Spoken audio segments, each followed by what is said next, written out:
because I can. Things are not all they appear to be. When I said that I planned the perfect bank robbery, I meant precisely that. What are you doing? Come on, this ain't no bank robbery. Halo semuanya para pecinta film, baik itu yang original, yang bajakan, atau ya yang nebeng wifi tetangga mungkin. Apa kabar kalian semua hari ini? Udah mandi, sikat gigi, makan hati, minum teh botol, sama sebat-sebat belum? Di video kali ini, saya Justin Berby akan membahas sebuah film di tahun 2006 garapan seorang sutradara bernama Spike Lee. Spike Lee, yang pasti bukan saudaranya Jet Li. Film berdurasi 129 menit ini berkisah tindakan kriminalitas yang ditulis oleh Russell Gewitz. Film ini menceritakan perampokan yang terjadi di sebuah bank. Ya iyalah, perampokan di bank, masa iya di kandang kucing? Pemeran film ini diantaranya ada Denzel Washington sebagai detektif Kate, Cliff Owen sebagai Dalton Russell, Jodie Foster sebagai Madeline White, dan William Dafoe sebagai Kapten John Darius. Biaya produksi film ini sebesar 45 juta US dollar dan menghasilkan keuntungan lebih dari 186 juta US dollar. Kalau dirupiahin berapa ya? Yang pasti nolnya banyak deh. So, jangan lama-lama lagi. Cuci bersih kaki dan tangan, siapkan segelas kopi yang nggak ngandung sianida dan rokok ketengan bagi yang merokok. Tapi ingat, merokok dapat menyebabkan kanker, serangan jantung, hipertensi, gangguan kehamilan, janin, bayi, balita, anak-anak, remaja, dewasa, om, tante, paman, bibi, kakek, nenek, dan juga si meong.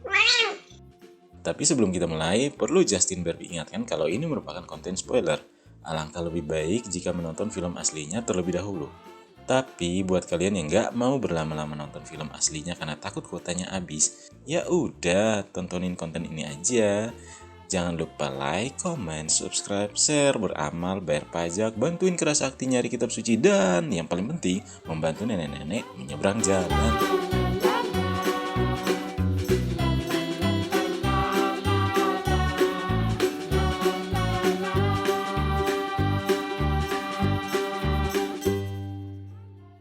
Film ini berjudul Inside Man, atau kalau diterjemahkan dalam bahasa Sanskerta, Sanskerta yang diturunkan dalam bahasa Indonesia berarti orang dalam.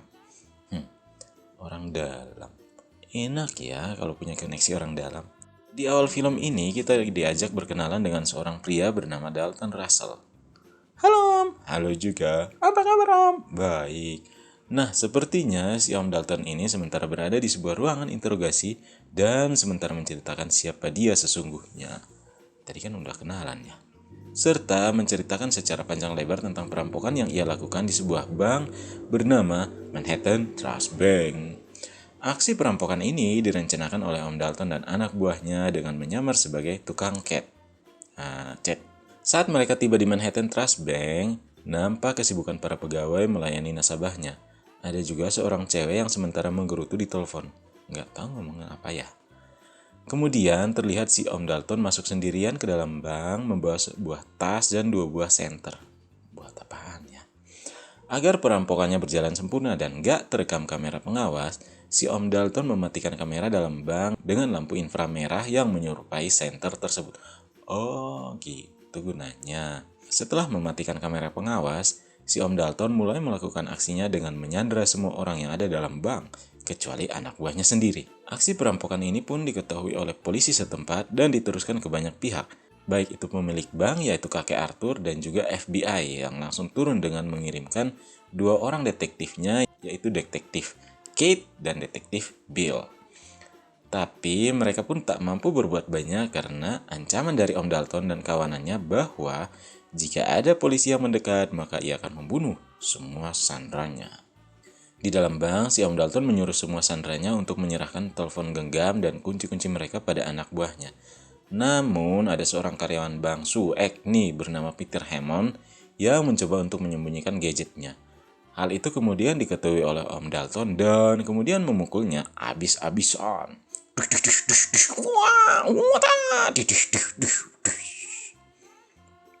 Lanjut. Si Om Dalton lalu menyuruh melepas pakaian para sandranya.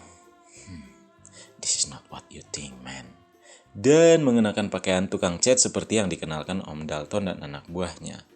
Di lokasi lain, si kakek Arthur menelpon salah seorang pengacara yang bernama Madeline White, kita sebut saja Tante Madeline, dan berkata pada Tante Madeline bahwa ada sebuah kotak brankas bernomor 392 di Manhattan Trust Bank yang isinya sangat berharga sehingga ia tidak ingin semua orang, termasuk si Om Dalton, tahu isi brankas itu. Saya juga penasaran. Sementara itu, di Manhattan Trust Bank, seorang karyawan bernama Vikram Walia yang menjadi korban sandra si Om Dalton dibebaskan. Namun, di lehernya dikalungkan sebuah papan berisi pesan permintaan untuk menyiapkan 2 buah bus dan sebuah pesawat terbang. Tak lama kemudian, secara tak sengaja, rekan Kapten Darius berhasil menyadap suara yang ternyata merupakan sebuah rekaman suara dalam bahasa Albania yang berisi pidato yang disampaikan oleh mantan Presiden Albania Enver Hoxha. Hal itu sebenarnya dilakukan si Om Dalton hanya untuk mengulur waktu para detektif, dikarenakan pidato tersebut menggunakan bahasa Albania yang tidak dimengerti. Saya juga nggak ngerti. Sehingga mereka harus mencari orang yang dapat mengartikan bahasa dan maksud dari rekaman suara tersebut. Yang sebenarnya rekaman suara tersebut tidak berarti apa-apa dan tidak berhubungan dengan perampokan yang sementara terjadi. Untungnya tadi saya nggak ikutan nyari terjemahannya. Oke, lanjut. Singkat cerita, si Om Dalton bersama rekannya juga telah mengetahui tentang brankas 392, kemudian membuka brankas tersebut, yang di dalamnya terdapat sebuah amplop yang berisi dokumen dan beberapa kantong berwarna hitam, serta sebuah kotak berwarna merah. Penasaran apa isi dalamnya? Nantikan setelah iklan berikut.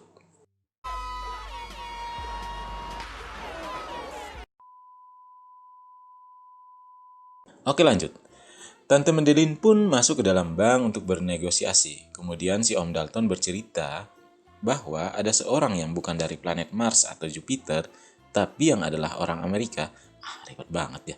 Dulunya orang tersebut bekerja sama dengan organisasi Nazi Jerman dan menggunakan uang kotor untuk mendirikan sebuah bank di tahun 1948. Yang ternyata nggak lain adalah pemilik Manhattan Trust Bank alias kakek Arthur sendiri.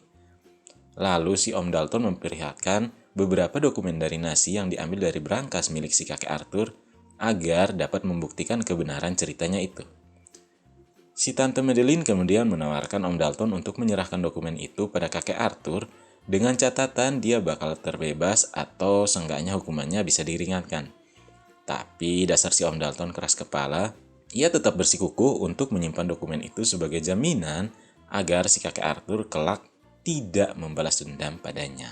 Setelah Tante Madeline selesai berbicara, kita diperlihatkan sebuah scene maju yang merupakan kejadian setelah perampokan, di mana para korban diinterogasi untuk menemukan petunjuk tentang para perampok bank tersebut.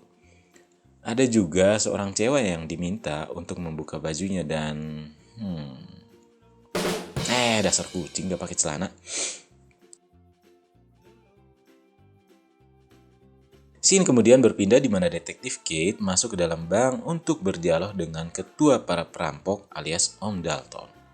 Sama seperti Tante Madeline, detektif Kate juga memberikan pilihan yang sama pada si Om Dalton. Namun, ia tetap menolaknya dengan alasan yang sama.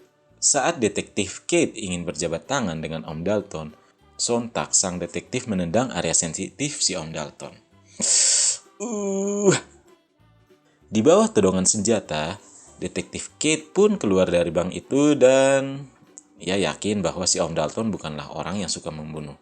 Namun, Om Dalton membuktikan ancamannya dengan menembak salah satu sandranya. Hal ini membuat detektif Kate terkejut dan berlari ke depan pintu bank tersebut. Tapi dalam adegan ini agak aneh sih cara larinya detektif Kate. Kayak lagi numpang di atas kursi rodanya Profesor Xavier gitu.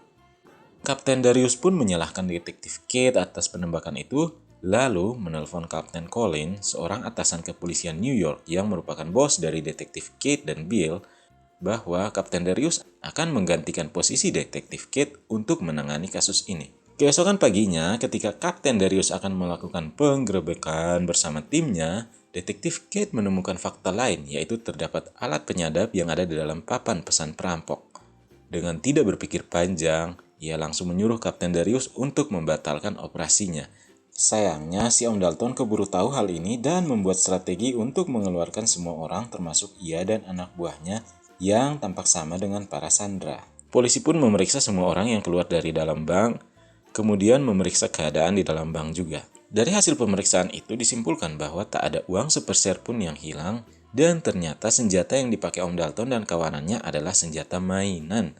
Bahkan tak ada seorang pun yang mengaku sebagai perampok yang memiliki senjata AK-47 tersebut.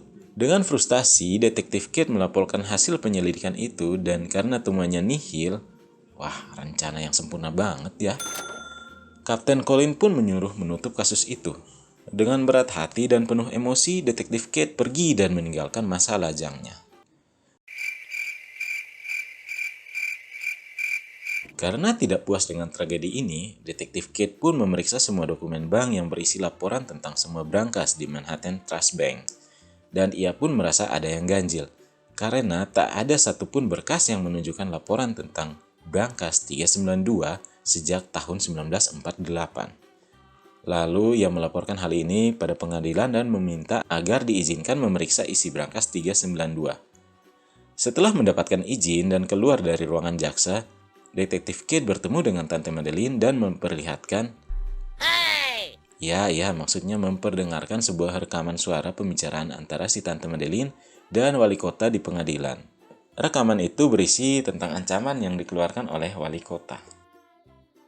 Kemudian scene berpindah di mana kita diperlihatkan si Tante Madeline bertemu dengan kakek Arthur dan memperbincangkan kejadian buruk masa lalu mengenai kerjasama antara kakek Arthur dengan Nazi.